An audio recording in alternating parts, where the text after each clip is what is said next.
জাতীয় স্টেডিয়ামে ফুটবলের সর্বশেষ আন্তর্জাতিক ম্যাচ হয়েছিল 2020 সালে। ওই বছর 13 ও 17 নভেম্বর নেপালের বিপক্ষে সর্বশেষ আন্তর্জাতিক ম্যাচ খেলেছিলেন তপু জামালরা।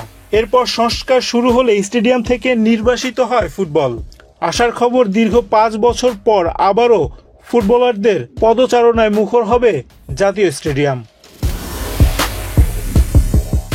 10 জুন সিঙ্গাপুরের বিপক্ষে ম্যাচ দিয়ে আবারও ফুটবল ফিরছে দেশের প্রধান এই ক্রীড়া ভেন্যুতে। পূর্ব ঘোষণা অনুযায়ী 5 জুন আন্তর্জাতিক ম্যাচ আয়োজনে ব্যর্থ হলে সিঙ্গাপুরের বিপক্ষে ঘরের মাঠে অভিষেক হবে হামজা দেওয়ান চৌধুরীর। একই সঙ্গে লাল সবুজ জার্সিতে অভিষেক ম্যাচ খেলবেন কানাডা প্রবাসী সামিত সোম। প্রায় 160 কোটি টাকা ব্যয়ে নতুনভাবে সাজানো হয়েছে ঢাকা জাতীয় স্টেডিয়ামকে। প্রতি সন্ধ্যায় পরীক্ষার জন্য জ্বালানো হচ্ছে ফ্লাড লাইট। 4টি টাওয়ারের পাশাপাশি কিছু বাল্ব বসানো হয়েছে গ্যালারির শেডে। ফ্লাড লাইটের আলো এবং সঠিক নিশানা পরীক্ষা নিরীক্ষা করা হচ্ছে প্রতিদিন। আগামী 10 জুন এই স্টেডিয়ামে সিঙ্গাপুরের বিপক্ষে এশিয়ান কাপ বাছাইয়ের ম্যাচের ব্যাপারে আশাবাদী বাফুফে সভাপতি। দেখেন, আমি কনফার্ম করতে পারি এতটুকু যে 10 জুনে খেলা হবে। 10 জুনে ঢাকা স্টেডিয়ামে খেলা হবে। তার আগে স্টেডিয়াম যতগুলো দরকার সব রেডি হয়ে যাবে। তার সাথে সাথে আমাদের যে ন্যাশনাল টিম, সেই ন্যাশনাল টিমের স্কোয়াডটা আমরা ম্যাচের 7 দিন আগে ঘোষণা করব। তার ভিতরে আমরা আশাবাদী আছি যে হামজা চৌধুরী এবং সুমিত সোম ওই সময়ের ভিতরে দেশে চলে আসতে পারবে এবং খেলার জন্য প্রস্তুতি থাকতে পারবে। গুঞ্জন রয়েছে ঘরোয়া ফুটবল নয়, শুধুমাত্র আন্তর্জাতিক ম্যাচের জন্য ব্যবহার করা হবে জাতীয় স্টেডিয়ামকে।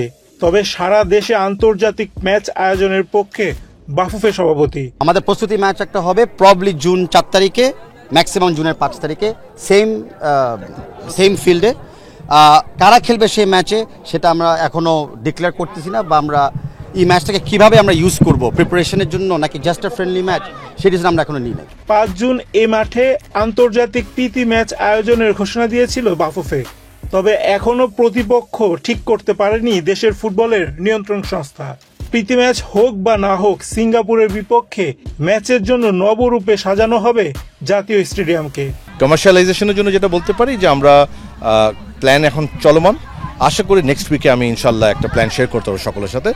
এতটুকু বলতে পারি, কমার্শিয়াল পার্সপেক্টিভ কিংবা মার্কেটিং পার্সপেক্টিভ থেকেও বেশ কিছু ব্যতিক্রম ধর্মী জিনিসপত্র দেখবেন আপনারা ইনশাল্লাহ এই জুনের 10 তারিখের ম্যাচে। এবং আমরা মার্কেটিং পার্সপেক্টিভে বলতে পারি, ডিজিটাল পার্সপেক্টিভে বলতে পারি, আমরা চেষ্টা করব একটু ভিন্নভাবে পরিবেশন করার জন্য। দেখুন, আপনারা সকলের প্রচেষ্টায় এবং সাপোর্টে এখন কিন্তু সবাই ফুটবল নিয়ে কথা বলছে, সবাই ফুটবল খেলা দেখছে। তো আমরা চাই ওরা যখন ফুটবলটা মাঠে দেখতে আসবে সে অভিজ্ঞতাটা যেন ভালো হয়, সেটাই আমাদের প্রতিজ্ঞা। সো সেটা নিয়ে আমরা কাজ করছি ইনশাআল্লাহ। আগামী 22 মে বাফুফেকে বুঝিয়ে দেওয়া হবে জাতীয় স্টেডিয়াম। এরপর সিঙ্গাপুরের বিপক্ষে ম্যাচের জন্য ব্র্যান্ডিং এর কাজ শুরু হবে বলে জানান বাফুফের সহসভাপতি।